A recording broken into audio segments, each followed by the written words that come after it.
Punishment by Rabindranath Tagore, F55. Adapted and modified by Kulwant Singh Sandhu. Contents 1. Punishment 2. Grammar page. Punishment by Rabindranath Tagore. 1. When the brothers Dukaram Rui and Chidam Rui went out in the morning with their heavy farm knives to work in the fields, their wives were already quarreling and shouting. But the people nearby were as used to the uproar as they were to other customary, natural sounds. As soon as they heard the shrill screams of the women, they would say, "They are at it again." That is, what was happening was only to be expected. It was not a violation of nature's rules. When the sun rises at dawn, no one asks why, and whenever the two wives in this curie-cast household let fly at each other, no one was at all curious to investigate the cause. Of course, this wrangling and disturbance affected the husbands more than the neighbors, but they did not count it a major nuisance. It was as if they were riding together along life's road in a cart whose rattling, clattering, unsprung wheels were inseparable from the journey. Indeed, days when there was no noise, when everything was uncannily silent, carried a greater threat of unpredictable doom. The day on which our story begins was like this. When the brothers returned home at dusk, exhausted by their work, they found the house eerily quiet. Outside, too, it was extremely sultry. There had been a sharp shower in the afternoon, and clouds were still massing. There was not a breath of wind. Weeds and scrub round the house had shot up after the rain. The heavy scent of damp vegetation, from these and from the waterlogged jute fields, formed a solid wall all around. Frogs croaked from the pond behind the cowshed, and the buzz of crickets filled the leaden sky. Not far off, the swollen Padma looked flat and sinister under the mounting clouds. It had flooded most of the grain fields and had come close to the houses. Here and there, roots of mango and jackfruit trees on the slipping bank stuck up out of the water, like helpless hands clawing at the void for a last finger hold. That day, Dukaram and Chidam had been working at the zamindar's office building. On the sandbanks opposite, paddy had ripened. The paddy needed to be cut before the sandbanks were washed away. The poorest villagers were busy there, either in their own fields or in other people's fields, but a bailiff had come from the office and forcibly engaged the two brothers. As the office roof was leaking in places, they had to mend that and make some new wickerwork panels. It had taken them all day. They couldn't come home for lunch, they just had a snack from the office. At times they were soaked by the rain. They were not paid normal laborers' wages. Indeed, they were paid mainly in insults and sneers. When the two brothers returned at dusk, wading through mud and water, they found the younger wife, Shandara, stretched on the ground with her sari spread out. Like the sky, she had wept buckets in the afternoon, but had now given way to sultry exhaustion. The elder wife, Radha, sat on the veranda sullenly. Her 18-month son had been crying, but when the brothers came in they saw him lying naked in a corner of the yard, asleep.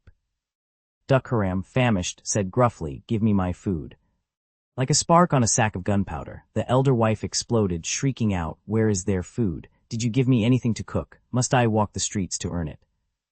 After a whole day of toil and humiliation, to return raging with hunger to a dark, joyless, foodless house, to be met by Radha's sarcasm, and especially by that last insinuation, was suddenly unendurable. "What?" he roared like a furious tiger, and then, without thinking, plunged his knife into her head. Radha collapsed into her sister-in-law's lap, and in minutes she was dead.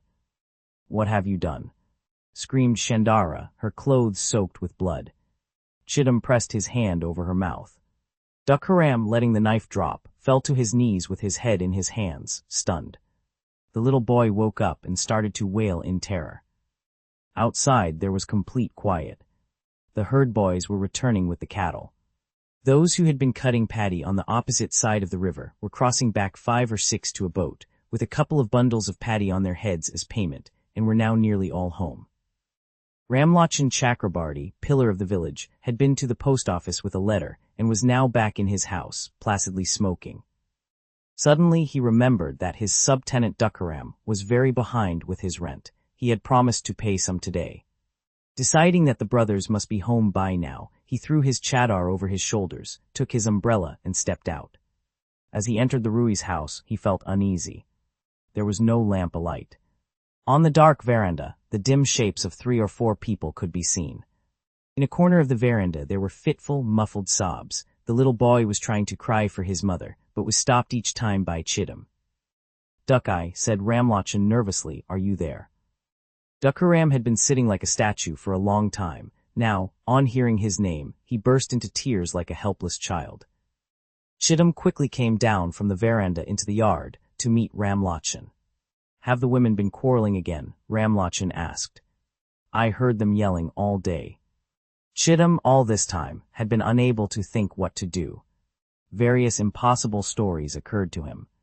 All he had decided was that later that night he would move the body somewhere. He had never expected Ramlochan to come. He could think of no swift reply.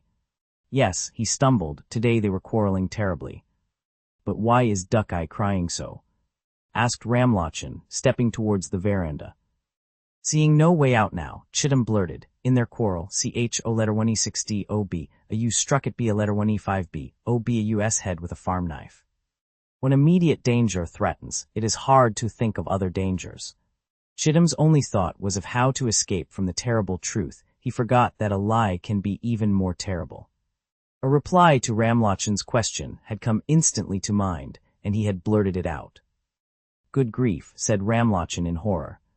What are you saying? Is she dead? She's dead, said Chittum, clasping Ramlochan's feet. Ramlochan was trapped. Ram, he thought, what a mess I've got into this evening. What if I have to be a witness in court? Chittum was still clinging to his feet, saying, Thakur, how can I save my wife? Ramlochan was the village's chief source of advice on legal matters. Reflecting further, he said, I think I know a way. Run to the police station. Say that your brother Duck-Eye returned in the evening wanting his food, and because it wasn't ready, he struck his wife on the head with his knife. I'm sure that if you say that, she'll get off. Chittum felt a sickening dryness in his throat. He stood up and said, Thakur, if I lose my wife I can get another, but if my brother is hanged, how can I replace him? In laying the blame on his wife, he had not seen it that way. He had spoken without thought. Now, imperceptibly, arguments that would serve his own interest were forming in his mind. Ramlochan took the point. Then say what actually happened, he said. You can't protect yourself on all sides. In no time after he had hurried away, the news spread round the village that Shandara Rui had, in a quarrel with her sister-in-law, split her head open with a farm knife. Police charged into the village like a river in flood. Both the guilty and the innocent were equally afraid. 2. Chittum decided he would have to stick to the path he had chalked out for himself. The story he had given to Ramlochan, Chakrabarti, had gone all round the village, who knew what would happen if another story was circulated. But he realized that if he kept to the story, he would have to wrap it in 5 more stories if his wife was to be saved. Chittum asked Shandara to take the blame on to herself. She was dumbfounded. He reassured her, don't worry if you do what I tell you, you'll be quite safe, but whatever his words, his throat was dry and his face was pale. Shandara was not more than 17 or 18. She was buxom, well-rounded, compact, and sturdy, so trim in her movements that in walking, turning, bending, or squatting, there was no awkwardness at all. She was like a brand-new boat, neat and shapely, gliding with ease, not a loose joint anywhere. Everything amused and intrigued her. She loved to gossip. Her bright, restless, deep black eyes missed nothing as she walked to the GHA Macron letter 1E60, picture on her hip, parting her veil slightly with her finger. The elder wife had been her exact opposite, unkempt, sloppy, and slovenly. She was utterly disorganized in her dress, housework, and the care of her child. She never had any proper work in hand, yet never seemed to have time for anything. The younger wife usually refrained from comment, for at the mildest barb, Radha would rage and stamp and let fly at her, disturbing everyone around. Each wife was matched by her husband to an extraordinary degree. Duck-Ram was a huge man, his bones were immense, his nose was squat. In his eyes and expression, he seemed not to understand the world very well, yet he never questioned it either. He was innocent yet fearsome, a rare combination of power and helplessness. Chittum, however, seemed to have been carefully carved from shiny black rock. There was not an inch of excess fat on him, not a wrinkle or pockmark anywhere. Each limb was a perfect blend of strength and finesse. Whether jumping from a riverbank, or punting a boat, or climbing up bamboo shoots for sticks, he showed complete dexterity, effortless grace. His long black hair was combed with oil back from his brow and down to his shoulders. He took great care over his dress and appearance. Although he was not unresponsive to the beauty of other women in the village, and was keen to make himself charming in their eyes, his real love was for his young wife. They quarreled sometimes, but always made peace again, for neither could defeat the other. There was a further reason why the bond between them was firm. Chidam felt that a wife as nimble and sharp as Shandara could not be wholly trusted, and Shandara felt that her husband had roving eyes that if she didn't keep him on a tight rein, he might go astray. A little before the events in this story, however, they had a major row. Shandara found that her husband used work as an excuse for traveling far and for staying extra days away, yet brought no earnings home. Finding this ominous, she too began to overstep the mark. She kept going to the GHA Macron letter 1E60 and returned from wandering round the village with rather too much to say about Kashi Majumdar's middle son. Something now seemed to poison Chidam's life. He could not settle his attention on his work. One day he bitterly rebuked his sister-in-law, laying the blame on her. She threw up her hands and said in the name of her dead father, "That girl runs before the storm. How can I restrain her? Who knows what ruin she will bring?" Shandara came out of the next room and said sweetly, "What's the matter, Diddy?" And a fierce quarrel broke out between them. Chidam glared at his wife and said, "If I ever hear that you've been to the GHA Macron letter 1E60 on your own, I'll break every bone in your body." "That would be a blessed release," said Shandara, starting to leave. Chidam sprang at her, grabbed her by the hair, dragged her back to the room and locked her in. When he returned from work that evening, he found the doors open, the house empty. Shandara had fled 3 villages away to her maternal uncle's house. With great difficulty, Chidam persuaded her to return, but now he had to give in. It was as hard to restrain his wife as to hold a handful of mercury. She always slipped through his fingers. He did not use force anymore, but there was no peace in the house. Ever-fearful love for his elusive young wife racked him with intense pain. He even once or twice wondered if it would be better if she were dead. At least he would get some peace then. Human beings can hate each other more than death. It was at this time that the crisis hit the house. When her husband asked her to admit to the murder, Shandara stared at him, stunned. Her black eyes burnt him like fire. Then she slowly shrank from him, as if to escape his devilish clutches. She turned her heart and soul quite away. "You've nothing to fear," said Chidam. He taught her repeatedly what she should say to the police and the magistrate. Shandara paid no attention, sat like a wooden idol whenever he spoke. Dukaram relied on Chidam for everything. When he told him to lay the blame on Shandara, Dukaram asked, "But what will happen to her?" "I'll save her," said Chidam. His burly brother was content with that. 3. This was what Chidam instructed his wife to say. "The elder wife was about to attack me with the vegetable slicer. I picked up a farm knife to stop her, and it somehow cut into her. This was all Ramlochan's invention." He had generously supplied Chidam with the proofs and embroidery that the story would require. The police came to investigate. The villagers were sure now that Shandara had murdered her sister-in-law, and all the witnesses confirmed this. When the police questioned Shandara, she said, "Yes, I killed her." "Why did you kill her?" "I couldn't stand her anymore." "Was there a brawl between you?" "No." "Did she attack you first?" "No." "Did she ill-treat you?" "No." Everyone was amazed at these replies, and Chidam was completely thrown off balance. "She's not telling the truth," he said. "The elder wife first." The inspector silenced him sharply. Subjecting Shandara to a thorough cross-examination, he repeatedly received the same reply. Shandara would not accept that she had been attacked in any way by her sister-in-law. Such an obstinate girl was never seen. She seemed absolutely bent on going to the gallows. Nothing would stop her. Such fierce, disastrous pride.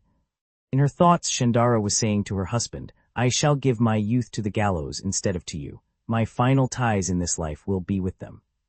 Shandara was arrested and left her home forever, by the paths she knew so well, past the festival carriage, the marketplace, the ghat, the Majumdar's house, the post office, the school, an ordinary, harmless, flirtatious, fun-loving village wife, carrying a stigma that could never be obliterated. A bevy of boys followed her, and the women of the village, her friends and companions, some of them peering through their veils, some from their doorsteps, some from behind trees, watched the police leading her away and shuddered with embarrassment, fear, and contempt. To the deputy magistrate, Shandara again confessed her guilt, claiming no ill treatment from her sister-in-law at the time of the murder.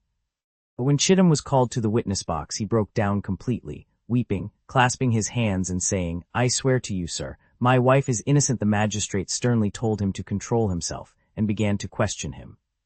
Bit by bit, the true story came out. The magistrate did not believe him because the chief, most respectable, most educated witness Ramlochan Chakrabarti said, "I appeared on the scene a little after the murder. Chittum confessed everything to me and clung to my feet saying, 'Tell me how I can save my wife.' I did not say anything one way or the other." Then Chittum said, "If I say that my elder brother killed his wife in a fit of fury because his food wasn't ready, will she get off?" I said, "Be careful, you rogue. Don't say a single false word in court. There's no worse offense than that." Ramlochan had previously prepared lots of stories that would save Chandara, but when he found that she herself was bending her neck to receive the noose, he decided, why the hell should I run the risk of giving false evidence now? I'd better say what little I know. So Ramlochan said what he knew, or rather said a little more than he knew. The deputy magistrate committed the case to a sessions trial. Meanwhile, in fields, houses, markets, and bazaars, the mirth and grief of the world carried on, and just as in previous years, torrential monsoon rains fell on to the new rice crop. Police, defendant, and witnesses were all in court. In the civil court, opposite hordes of people were waiting for their cases. A Calcutta lawyer had come on a suit about the sharing of a pond behind a kitchen. The plaintiff had 39 witnesses. Hundreds of people were anxiously waiting for hair-splitting judgments, certain that nothing, at present, was more important. Chittum stared out of the window at the constant throng, and it seemed like a dream. A coal bird was hooting from a huge banyan tree in the compound. No courts or cases in his world. Chandara said to the judge, "Sir, how many times must I go on saying the same thing?" The judge explained, "Do you know the penalty for the crime you have confessed?" "No," said Chandara. "It is death by the hanging." "Then please give it to me, sir," said Chandara. "Do what you like, I can't take any more." When her husband was called to the court, she turned away. "Look at the witness," said the judge, "and say who he is." "He is my husband," said Chandara, covering her face with her hands. "Does he not love you?" "Like crazy." "Do you not love him?" "Madly." When Chittum was questioned, he said, "I killed her." "Why?" "I wanted my food, and my sister-in-law didn't give it to me." When Dukaram came to give evidence, he fainted. When he had come round again, he answered, "Sir, I killed her." "Why?" "I wanted a meal, and she didn't give it to me." After extensive cross-examination of various other witnesses, the judge concluded that the brothers had confessed to the crime in order to save the younger wife from the shame of the noose. But Chandara had, from the police investigation right through to the sessions trial, said the same thing repeatedly. She had not budged an inch from her story. Two barristers of their own volition did their utmost to save her from the death sentence, but in the end were defeated by her. Who, on that auspicious night when, at a very young age, a dusky, diminutive, round-faced girl had left her childhood dolls in her father's house and come to her in-laws' house, could have imagined these events? Her father, on his deathbed, had happily reflected that at least he had made proper arrangements for his daughter's future. In jail just before the hanging, a kindly civil surgeon asked Chandara, "Do you want to see anyone?" "I'd like to see my mother," she replied. "Shall I call your husband?" asked the doctor. "He wants to see you. To hell with him," said Chandara. 2 grammar page.